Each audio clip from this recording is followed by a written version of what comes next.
All right, good morning. Good evening, good afternoon, ladies and gentlemen, citizens of YouTube. Pastor Dowell, probably the most controversial nimbus of a pastor that is actually online here today. And it's probably because I'm a representative of truth, a man of truth, no matter what that truth is. There's a passage that says, prove all things and hold fast to that which is good.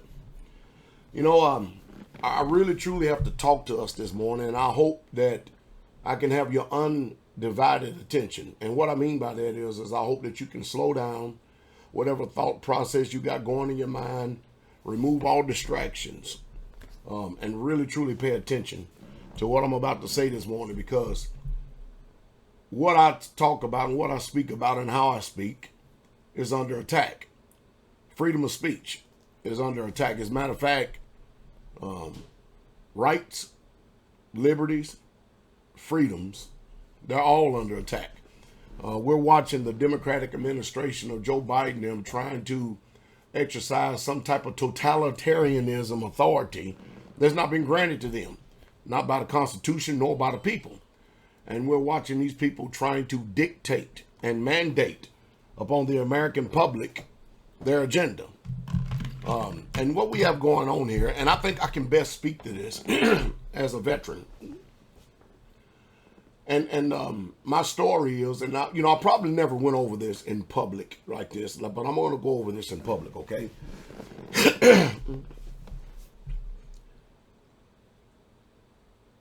I spent just about 10 years in the military. I got out as a staff sergeant, an E6.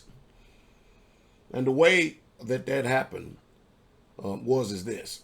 And mind you, this is coming, this story, this account right here, I'm getting ready to rehearse to you, comes on the heels of the Biden administration actually trying to mandate to the military that if they do not get vaccinated, then they are demanding nothing short of a dishonorable discharge. That's the reason why I ask people over and over again, listen to me.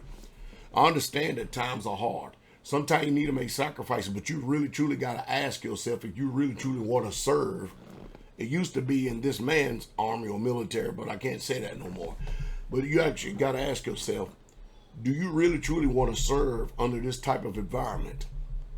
I understand following orders, but it seems like that the powers that be have a double standard. Do as I say and not as I do. I'm constantly on our leadership in this ministry right here about not overstepping their authority. We have to have checks and balances, and everybody needs to know their limitations. And I constantly have to research and rehearse in the minds of leadership over and over again what your limitations are, because people are free. And the one thing that's trying to be eradicated out of our public today are people who are free thinkers, people who have serious conviction. And let me stop there for a second, because there's a difference between someone who believes something and someone who's convicted. You see, when you believe something, those beliefs are subject to change. All you have to do is squeeze the screw a little bit harder, turn it a little bit more, torque it, put a little bit of pressure that will pressure you to change. And then if you move off that belief, then you know that your belief wasn't a conviction. It was something that you just mentally chose to speak of. And as soon as trial and tribulation or persecution comes, if you can be moved off that, if you can be changed off that, then you never, ever, ever had a conviction in your life, ever. And that's what the majority of the people are, is that all you have to do is put a little pressure on them and they'll change. They'll change their convictions, or what they call convictions, and you'll find out it's nothing more than a belief. And if it's just a belief, then that's not valid, not under biblical law, constitutional law, moral law, or just a law of nature in itself. See, here's my story. While being a paratrooper, I was in the 1st of the 509th Airborne Division at the time. I served in 82nd, I served in 3rd Infantry Division, and I served in a couple of field artillery units. But I was there on Fort Polk, Louisiana. And I had come across the faith at the Joint Readiness Training Center, JRTC Op 4. And what I mean about come across the faith, and I want people to understand this, because one thing is always covered in the Constitution is your right and your freedom of religion. It's unquestionable.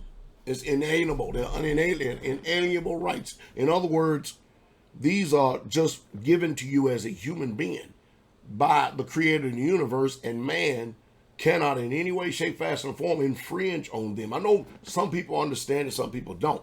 And regardless if you have signed your name on a contract in military, it's totally irrelevant. You have to obey orders, but you don't have to obey unlawful orders. And most people don't think that there can actually be an unlawful order. Well, people like me was probably considered a rebel because I would buck. If I had a conviction that that order went against my conscience, I wouldn't do it. I don't give a damn what the military said. And this is the difference. And this is how you know the difference in conviction and belief. And here is my account. When I came to the faith, all my life I grew up Christian. I grew up at least mental assent Christian. I was a mental assent Christian, meaning I would go to church on Sundays at times. Even when I had a little small family, my wife would make sure that we would get ready to go to church at least on Easter. We would celebrate Christmas, and we would celebrate, all of the holidays that I've now come to realize and know that they have nothing to do with Jesus. They have nothing to do with the Bible. It's all a tradition of Rome, which now become traditions of the Americans. And we all know that the Romans were pagans. They celebrated a plethora of gods. And America's doing the same thing. It's just that today they have repackaged and rehashed the names, making you think that we're serving only Jesus and we're doing things for Jesus. But they're really doing it in honor of other gods. And then there's an old adage and saying that if you can't beat them, join them. So what we have going on today is nothing short of satanic.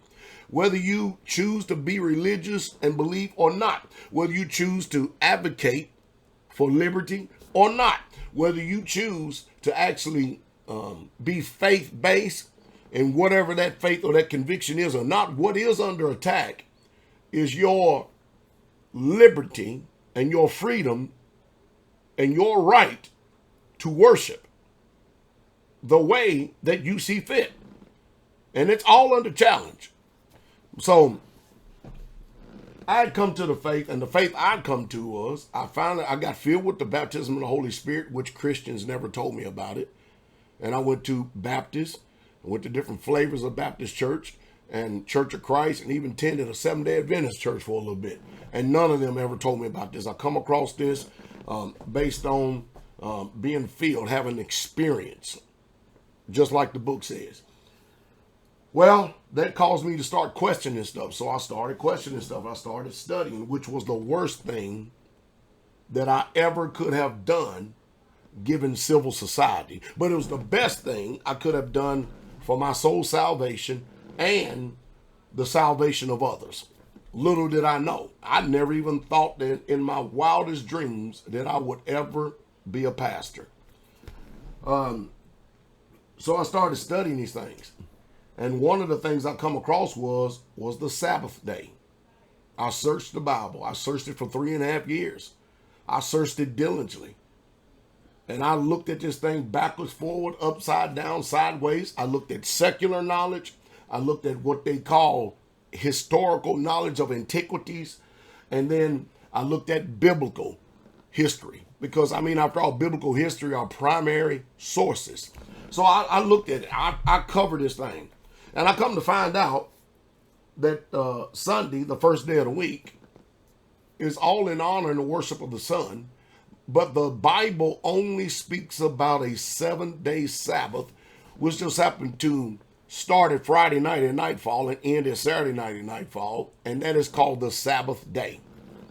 And that's the 7th day of the week.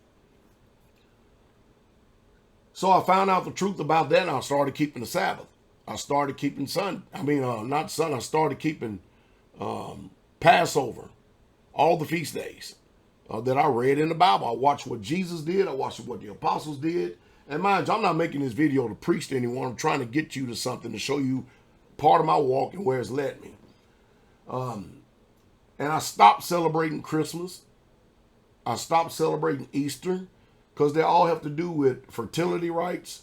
And there's nothing biblical about them at all. Nothing.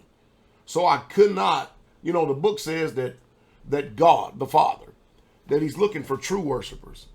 And the true worshipers are the ones who worship him in spirit and in truth. So you can be filled with all the Holy Spirit you want, but if you don't worship him in truth, meaning obedience, obeying him, you're not a true worshiper.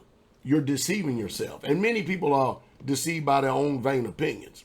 So anyway, it came a time that my chain of command started to pressure me because I told them that I'm not going to do any work on the Sabbath. Well, what did they do? They came back and they told me, well, you signed your name on a dotted line. You are under contract. I said, yeah, I was under contract at that time in my ignorance. How many times have you done things before in your life and you didn't have any information, but you just done it because you went right along with it? And then after receiving more knowledge and more truth, all of a sudden, it's either obey the creator of the universe who made you and I, or to obey man. Like the book says in Acts, we should obey Yah rather than man. And I made that choice and decision. Yeah, they try to put pressure on me. And so they knew I wasn't moving and they couldn't make me move.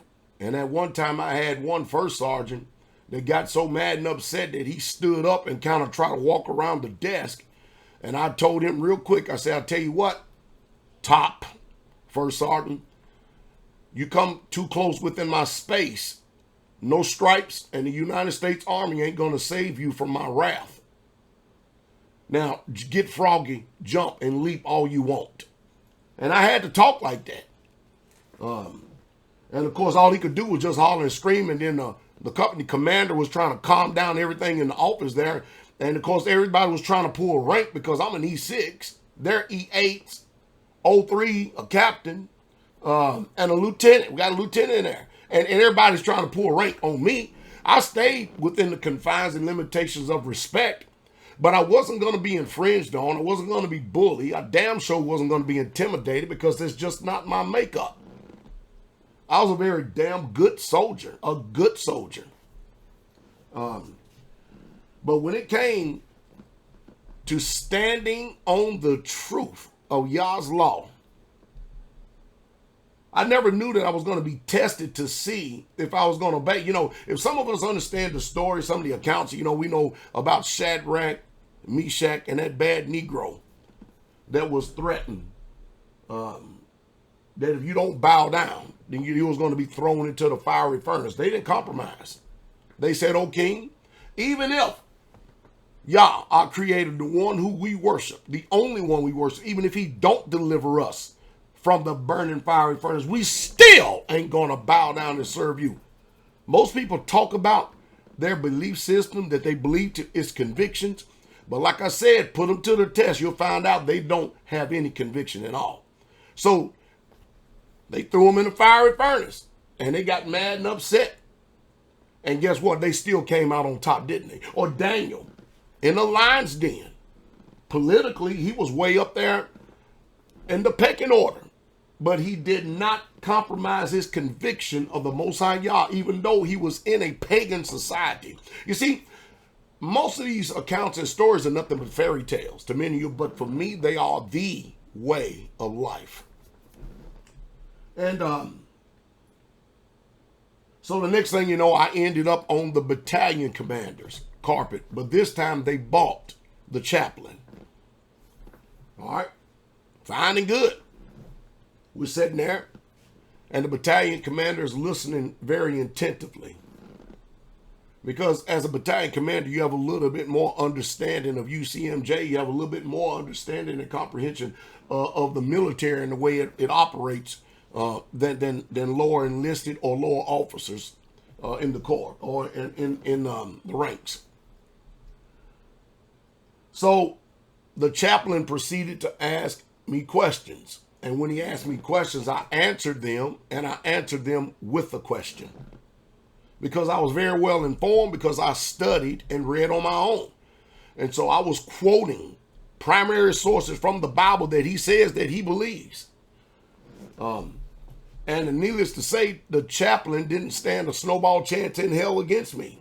He saw, literally, the battalion commander and everybody saw me wipe the chaplain like you take a mop and do a floor. They saw me just wipe him all over that Bible. And we was in that meeting for about an hour and 15 minutes. And I mean, I tell you, it was a shame to somebody who don't have a theological degree. For somebody who didn't go to school to learn how to dumb down religiously people to an unprecedented level and make them think that they really truly are serving God when they're not. But I literally wiped him all over the place and shamed him. Got finished with it. The battalion commander said, you know what? Nobody is going to touch Staff Sergeant Dowell. Nobody is going to make him do anything that goes against his conviction, because it's obvious he is not moving. Prior to getting there, I got threatened with being busted down to E1 and all this stuff. And I told him, you can take it all right now if you want it. But I am not moving. So I'm not like a lot of people that they come to the faith and they're like 5, 10, 2, 3 years away from retirement, and then they'll just go ahead and go along to get along so they can receive their retirement. No, I'm not doing it, and I didn't do that. And so word got around. Word got around that Sergeant Dowell actually beat the system. I didn't beat the system. All I did was just stand on my conviction. You see, my conviction was solid. My conviction was unmovable, and it's still unmovable today. So now we have the Biden administration that is threatening the military, that if you don't get the jab, then you are going to get nothing short of a dishonorable discharge. And I'm asking y'all again, why in the hell would you want to even still be in there in America? Why would you even want to go in the military under this type of tyranny? And why? I personally, there's no way in hell I could serve under Joe Biden. That weak, incompetent, feeble-minded, diminutive man. And there's no way I could not do it in good conscience. Because even when I got out under the Clinton administration, I don't know what it is, but that's just something going on. It's like it's a game that's going on. But speaking on leadership here for a second, again, in the ministry, I have to make sure that leadership don't never overstep their bounds, and they have to be taught. See, most people think that because you automatically have a title or position, pastor, teacher, elder, deacon, or whatever, that all of a sudden your word is bond and is solid and it can't be challenged. I tell the people all the time, you have the liberty that if something goes against your conscience, if something goes against you don't have the articulation like I do or like we do, and you think that something is wrong and it's violating your conscience, violating your conviction, violating your right, bring it up. Bring it up. No hard feelings, no nothing like that. None of that. And we'll deal with it. And the one thing we don't do is we don't take bribes, or we don't judge on no curves. If you're an elder, you wrong, you gonna know it. You're a pastor, you wrong, you will know it. If you are a teacher and you're wrong, everybody's gonna get called out, because that's the type of ministry that I run. A ministry of honor, truth, and integrity. I don't concern, I'm a lion. And as a lion, I don't concern myself with the opinions of dogs. I have one that's going to judge me, and I take that extremely serious. So much so that the people who are actually in this walk with me, they have 100% confidence that if we ever get before Pastor Dowell, if we ever need to get before him and the elders, we're going to get 100% justice. That they will adjudicate all these matters fairly, all the way across the board. Don't care who you are or what you may think you are. Nobody is exempt from scrutiny. Nobody is exempt from judgment. And the one thing we don't do, especially as men, is we don't sit up there and overstep our bonds and try to tell another man's wife what to do. We go straight to the authority. Straight to the authority. We don't put no limitations, no restrictions, or nothing like that on none of them. And that's violation. That's a big violation right there, because there's no way in hell that if you're a man, you're going to let no other man tell you what to do with your wife. So that's just some of the things that we deal with. I am seriously convicted about what I'm doing, so much so to the point that I can Bible and back up everything that I do in life with the scripture. And I live it. And I think that the system today is after us free thinkers. I think they're after the people that have conviction that Yahweh, God, eternal, exists. And he has a son, Yahshua HaMashiach, Jesus the Christ. And I think that Satan has his hands on these world leaders and these people that are these politicians in high places. And I think he's tasting that this is his time to make his move upon the world. Now, I know a lot of people say, well, I don't believe that. I don't care if you don't believe it. You're here listening to me, and I'm telling you what my conviction is, not a belief. You see, the military, the army could not move me off my conviction. And I knew it was going to be something. So I went ahead and I got out of the military. But I got on an honorable discharge. I finished out the rest of my days passing out towels in the gym. Because there's no way in hell that after the experience that I had with the King of Glory, you couldn't move me. Death wouldn't have moved me. The decision had already been made and the die had been cast. I know in whom I believe in. And I've been serving him all these years, even after that. So almost some 30 years now. And I can say that I've never seen the righteous forsaken, nor have I ever seen his seed begging for bread. I can say that. I've been young, and now I am old. And I've never seen the righteous forsaken, nor his seed begging for bread. Never. He has been just, and he has been true, and he has been with me every step of the way. My rock, Jesus Christ, Yahshua HaMashiach, he sure has. So, many of you are going to be forced to make decisions. And you're going to have to ask, are you going to bow down for a paycheck and a career? Showing that all that you really truly have is a compromised belief system? Or are you going to be convicted and be willing to stand no matter what it takes and not move off of that conviction? See, once you're convicted of something, you can't be moved off of it, no matter what threats that they try to levy. And now we're watching a lot of people in America. I don't care if it's Democrats or Republicans or libertarians or whatever whatever your political affiliation is, or if it is not a political affiliation. The one thing that the powers that be are discovering about America is that I'd be damned if we're going to give up our liberties. I'd be damned if we're going to give up our rights. I'd be damned if we're going to give up our freedoms in order to accommodate your ass. So all across America, in every football stadium, F. Joe Biden is ringing, not only on the college front, but at the NFL front. Thousands of people, hundreds of thousands of people. And they're showing you exactly what they think about this system.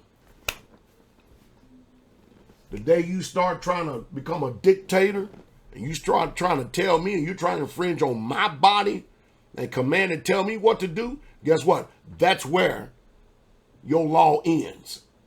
And that's where my right to defend begins. And so we're in for a showdown.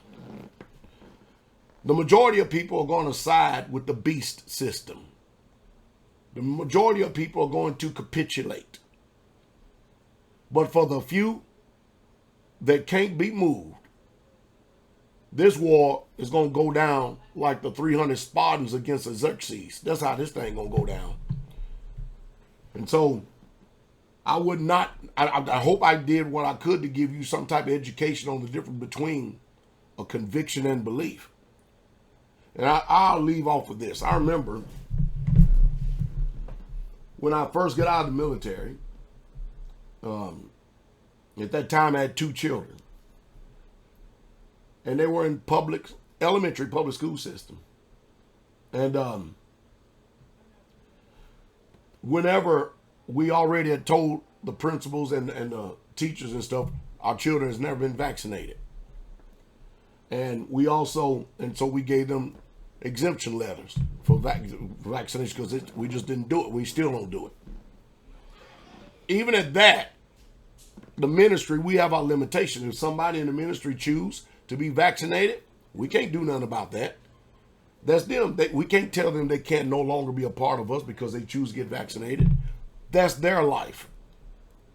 If they choose to have their wife work, we can't stop them from having their wives work. That's the man's sole choice as the head of his household alone.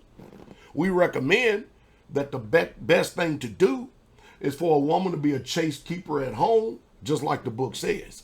That the woman guide the house, just like the book says. Chaste keeper at home, just like the book says, excuse me. That's what we do recommend.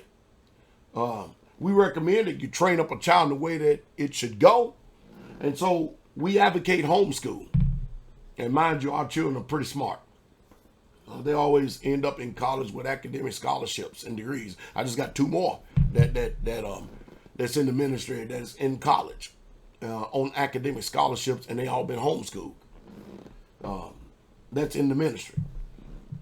And so there are certain things and convictions and stuff we have limitations on. Now those convictions, kind of like the military, become a little bit more stringent when you live on a community, because we all have to be joined together in one heart, one mind, one soul, one spirit. And so we have to all keep those commandments. But one day, my son, and mind you, I had him in Taekwondo early, and I would teach him myself. He was standing in line. And my son was kind of like me, a late bloomer. He was really small. And I think at the time he was in, maybe 3rd grade. And some little white boy decided he was going to smack him upside the back of the head. And Chuck kindly told him stop. And the boy did it again. So Chuck turned around, kneel, foul, hit him dead center in his gut, brought him to his knees. Teacher comes around the corner, what happened? Everybody pointed and said Chuck hit him. My son has been taught to defend himself. Never, ever, ever to pick a fight. Next thing you know, I get a call on my job asking me to come up to the school and pick up my son. I said, that's fine and good. So I went up there. Chuck sat there in the office. Of course, all children think they're in control when they see daddy coming through. I heard what the principal said, and I asked Chuck what went on. He said, Dad, I was standing in line. And this white boy hit me upside the back of the head, and I told him to stop, don't do it again. He did it again, so I punched him in the stomach. So I said, have you had anybody to refute that story? Because I understand that you heard that Chuck hit him. He says, no. The principal even said, no. There was a couple of other students that said that the boy hit your son. But we cannot, this is what the principal said. He said, but we cannot have people retaliating when somebody does something wrong to them. I said, really? I said, so suppose I come up out of this chair, jump across this desk and whoop your ass. I suppose we can't have nobody retaliate then, can we? Just because somebody does something wrong. So if I beat your ass in this office right now, then we're good. That settles the matter because you ain't going to hit back, right? Well, Mr. Dowell, we don't need that kind of talking language. I said, I don't need that kind of damn judgment from a weak-ass man like you. Are you out of your damn mind? So I'm serious. So right now I'm even thinking about slapping the shit out of you. Because this is nonsensical as hell. Mind you, I'm only out of the military 6 months, so I'm still rough around the edges.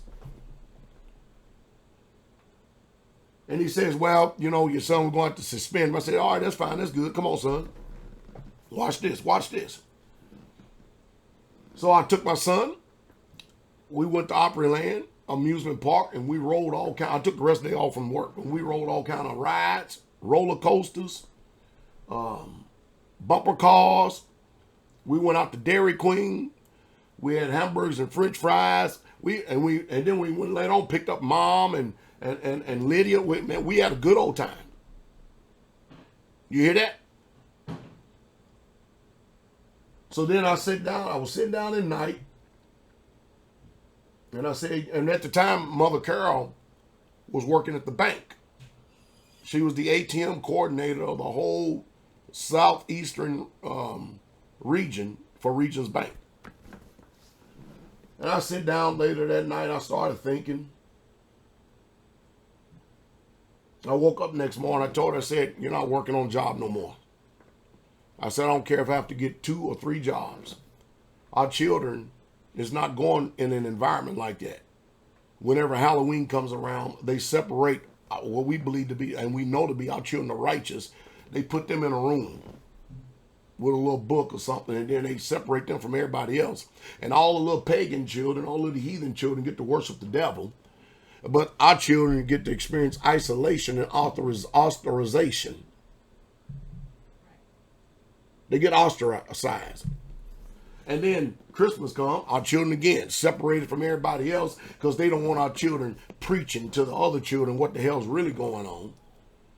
And so they're made to feel bad where everybody else is happy and giddy in their false worship. Now, they reserve the right to worship the devil. They don't think it's the devil, but I know it to be the devil.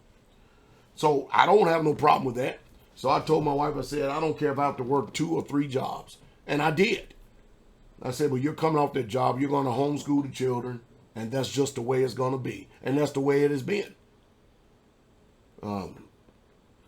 One chose to go to college. One chose not to. One went to college on academic scholarship. The other one said, I'm not letting these people mess with my mind. And they're both supporting themselves very well and doing very good in life on their own. But see, those were my convictions. And I was young, extremely young at the time. I'm talking like 27, 28, 29 years old, somewhere along in there. And I stood on that without the backing of anyone, but the conviction of this Bible and the word of the Most High Yah. And I've lived my life and still live my life as such. I don't live my life looking for the approval of others. I don't let people who I consider to be lesser judge me in any way, shape, fashion, or form. I don't. Right now, we're sitting here in the Feast of Tabernacles. I have over 850 people out here on the land. 850 people. You choose to come in a Shabbat service tomorrow, 11 a.m. Central Standard Time. You want to check us out 10:30, you'll see for yourself. And they come from everywhere. And each and every last one of these people are here because they heard the word of this mouth right here. And how I am a no compromising man of truth. The word is never in question. Never.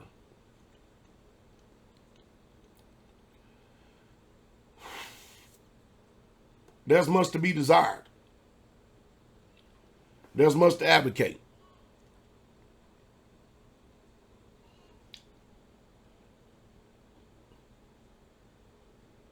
I hope that you don't go through life wishing that you should have done certain things and only have regrets because you didn't. So we're having a wonderful time here. And by the way, a little message to all you people. It seems like some of these out of control, demonically inspired wives and family members who are nothing but witches. Seems like every time we have a feast day that you always try to get your system to try to use some type of law to look for either a husband or or a child or something like that, y'all take care of that mess back home, because I've already informed the sheriff's department, all of them up here. We're not going to entertain y'all ever again during our feast days. You're messing with our holy time of the year set apart. You don't come here, because we're going to refuse service. You have nothing here. You have no jurisdiction. You have no damn authority. You have nothing. We are unincorporated. We are a private ministry functioning outside of the system of America. So we're not going to entertain that. Y'all got you got divorces and stuff you want to file and stuff because you want to remain funky, and you can't submit to your husband and obey your husband as the Lord. I don't have no trouble. I don't have no problem with that. But the system here knows. I talked to them firsthand. Don't come to our place no more when you see all these things. You might as well take your car and turn around and go back, because you're not going to get any service here. We deny service. And most of you don't even understand that. We don't know any persons by that name. So anyway, I hope I said something to stimulate thought. But you'll be a damn fool if you join this military, or if you stay in this kind of military under this kind of damn system. You would be a fool. A classic fool.